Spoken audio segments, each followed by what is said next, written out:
Okay, so we have two solutions. X is 5/3 and X is 1/2.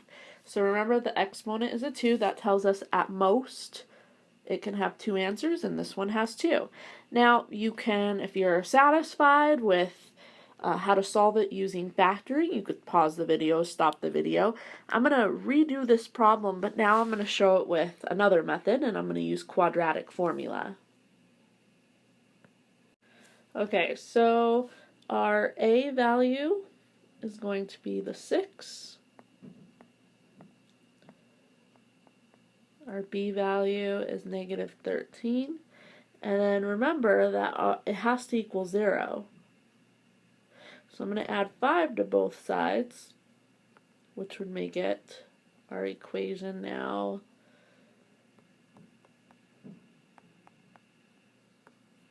C is +5.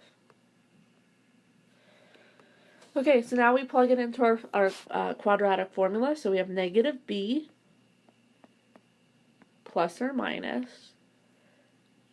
We have b squared minus 4ac all over 2a. So go ahead and clean that up, simplify it. Here we have two negatives, that's going to make a +13. -13 squared is 169. 24 times 5 is -120. All over 12. So now we have 169 minus 120. So now we have this. And now that we have our three numbers, 1, 2, 3, the next thing we do is see if the square root can go away or be simplified. So the square root of 49, what times itself is 49? That's 7.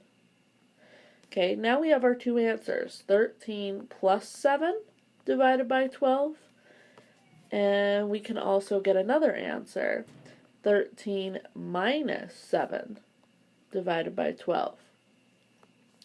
So that would mean 20/12 is one answer, we just have to simplify it, and then 6/12 is another answer.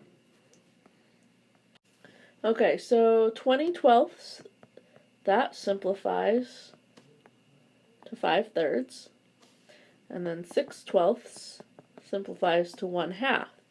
So we just used the quadratic formula, and we got the same answers we got by factoring. So here's what we got when we factored. We got the 5/3 and we got the 1/2. Same answer, different method.